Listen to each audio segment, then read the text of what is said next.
Yon, magandang araw po sa inyong lahat mga idol. Meron po tayo ditong XRM125 carb type mga sir. Ayan, so dinala po sa atin at hindi po umandar, totally shutdown. Walang kuryente at wala ring kuryente sa kanyang battery. Kuryente, no? Yun, so as in blackout. Alright. So, paano nga ba ito i-troubleshoot? So, ano nga ba yung gagawin natin pag-troubleshoot dito? So, step by step, susundan natin kung ano yung problema nito. Hanapin natin kung ito ba ay may problema sa kanyang mga charging o sa kanyang battery o kung mayroon po itong ground mga idol. Kaya hanapin natin yan. Isa-isay natin sa video na ito. Alright, tara na. Yun, good morning Sunday. Ihigop muna tayo ng sabaw. Ayan, no? So, habang pinapalambot natin yung kalabaw na yan, no? Ay maraming kahoy dyan, no? Ayusin muna natin itong problema ng ating idol na dinala sa atin, no? Sabi niya sa atin, 3 days pa lang itong kanyang battery. Well, ite-test light natin to gamit ang test light. Yan, so shutdown, no? 3 days. Inulit ko, 3 days pa lang po yung kanyang battery at shutdown. Kung napapansin nyo, may plastic pa nga yung kanyang battery. So, ayan, so shutdown talaga. So, kickstart natin.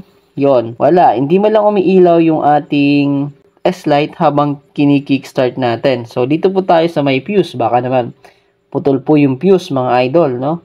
So, dito po sa fuse, para ma-verify natin kung saan po yung galing regulator o saan yung galing battery. So, hanapin natin yung iilaw dyan, no? Pag yung umilaw dyan, yun yung galing regulator. Pag yung hindi umilaw, yun yung galing battery. Pag pareho hindi umilaw, ibig sabihin may problema. Yon. So, walang ilaw sa unang wire na tinusok natin sa solid red wire. Okay, dito naman sa kabila. Kick. Yon, wala ding ilaw. Yon. So, pag ganitong sitwasyon mga idol, may dalawa po tayong problema dyan. It's either mayroon pong grounded sa ating red wire o di kaya dito po sa part ng regulator, babaklasin natin yan dyan, baka si regulator ang may problema. Okay, so gamit yung test light, naka-negative yung ating test light, yung ating clip, ayan no, naka-negative, sana sa negative kasi yung hinahanap natin ay positive. Okay, so tutusukin natin ngayon yung positive wire o yung red wire ng kanyang regulator. Habang ikini-kickstart natin, ay tutusukin natin si red. Okay? Si red, iilaw dapat yan pag kini-kickstart natin pag walang problema. O pag meron namang ground sa harness, ay hindi iilaw yan mga idol. Okay? So, kickstart natin. Medyo matigas to mga idol. Yun. Okay, wala. Alright, walang ilaw. Okay? So, ibig sabihin, it's either may problema na po yung ating regulator o may ground po, no? Sa positive o sa accessories wire. So, babaklasin natin. Meron pong tape dito, no? Yun, baklasin muna natin. Bakit ito may tape? Siguro may dugtong. Ayun, may dugtong nga. No, yung kulay red, mga idol, ay may dugtong. So, tatanggalin muna natin sa pagkakadugtong yan. Yun, okay? So, ngayon, ite-test light natin itong red na galing regulator. I-kickstart natin. At gagamit tayo ng test light, no? Yun. So, pag umilaw to habang kini-kickstart natin, ibig sabihin, mayroon pong ground sa harness po, no? Sa positive wire ng ating motor. Ng motor ng ating idol. Okay, so kickstart na natin. Yun, umilaw mga idol. Yun, umiilaw. Sana napapansin nyo, umiilaw, no? Lumiliwanag. Yun, mahina lang po yung liwanag ng ating bulb mga idol, pero lumiliwanag po siya. Ayan, so slow mo natin.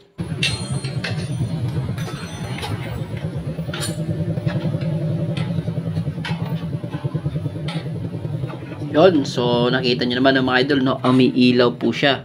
Ibig sabihin, naglalabas po ng positive yung regulator. Walang problema sa regulator. Ang may problema nito ay may ground po sa positive wire. It's either dito sa harap o dito sa loob ng harness. Yan mga idol, no?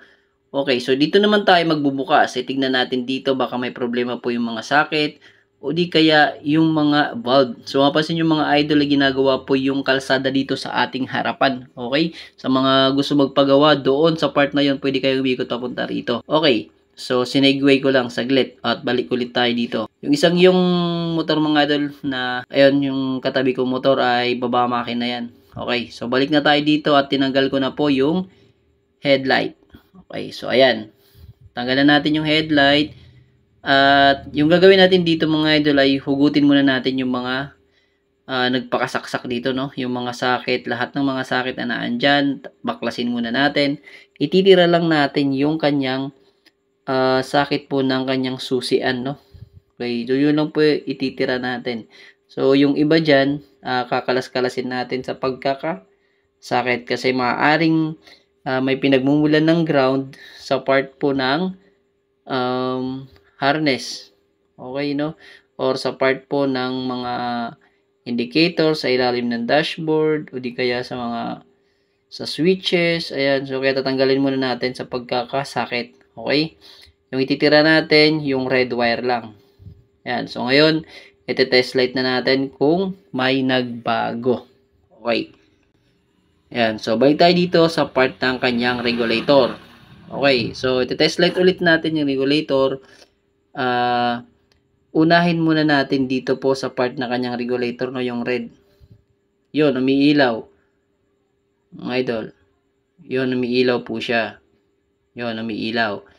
Okay? Yung gagawin natin dito, isunod natin gagawin dyan. Itong red naman na papasok ng ating harness, ay dudugtong natin. At yung pa rin po yung procedure na gagawin natin. I-kickstart natin. Okay? Kickstart mga idol. Yan, pagdugtong na po natin at magte-test light tayo dyan. Okay, so gamit ang test light, mabe-verify natin to mga idol kung saan yung problema. Yun, walang ilaw. Yun, pangatlo na yun mga idol, pero ni isa ay wala man lang nag-attempt na umilaw. Okay, so ibig sabihin ito mga idol, goods po yung ating regulator. Inulit ko, goods po yung regulator. Yung problema ay nasa ating harness, no?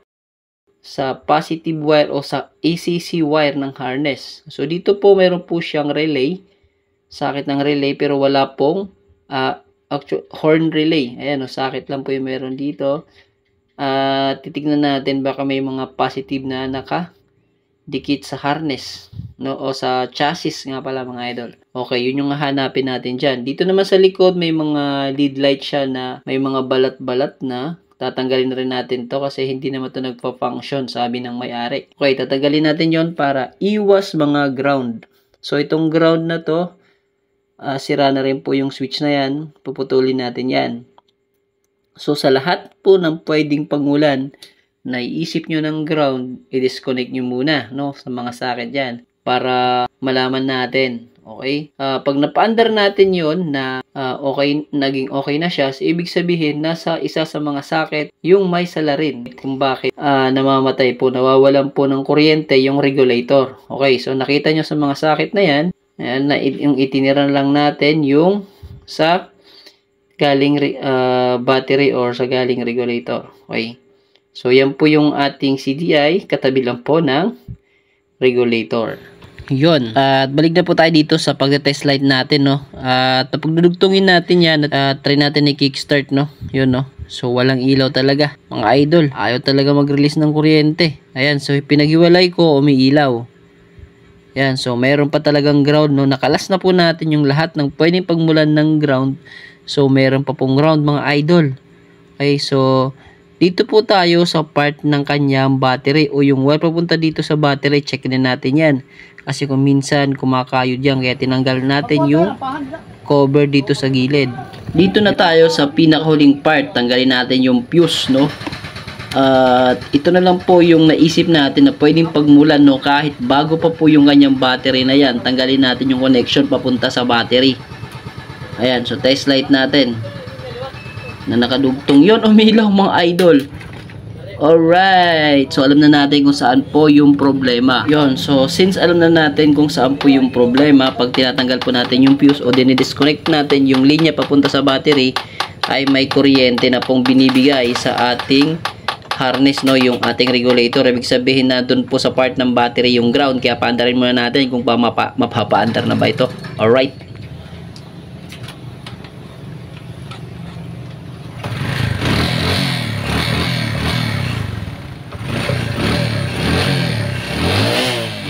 Alright mga idol, no, at napaandar natin na siya, no, napalabas natin yung kuryente.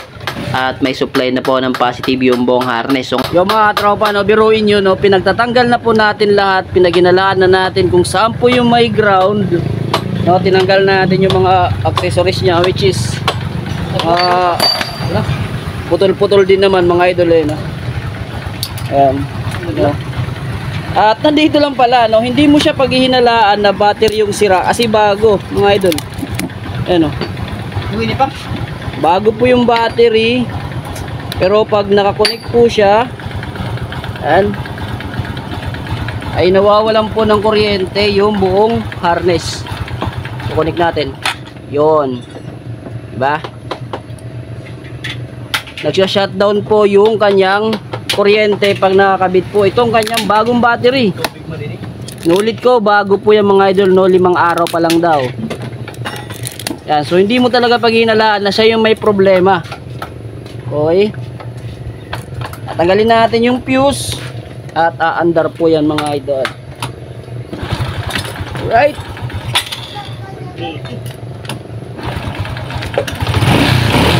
Babalik yung fuse mga idol, oh. So, patay. Alright. So hindi mo talaga paghihinalaan, bagong-bago pero may problema. Okay? So shout out po sa battery na yan, bagong-bago. Alright, bye-bye. Yo mga idol, at naibalik na po natin sa lahat, na-assemble na po natin itong XRM card. Napakaganda pa rin po talaga ng XRM kasi mura na po yung maintenance at marami pang parts na naglipa na mga idol. Alright. So sa mga carb lover dyan, shout out sa inyong lahat. Okay? So mga XRM users, shout out. Start natin. Yon, no? Inulit ko, bago na po yung battery, pinalitan na po natin. Okay?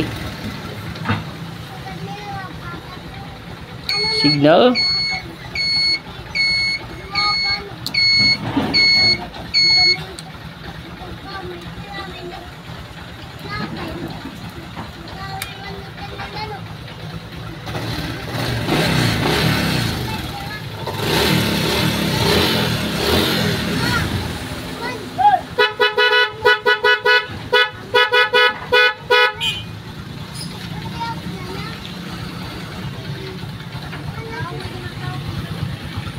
So ayun mga idol, no, hanggang dito na rin muna yung video natin, no. Sana naman kayong tips at kalaman dito sa ating video na ito, no. Biruin nyo yung parts na hindi dapat natin paghinalaan ay yung pala yung may kahina-hinala, no. Alright, so dito lang muna tayo. Peace out na mga tropa. Bye bye, salamat po, ingat.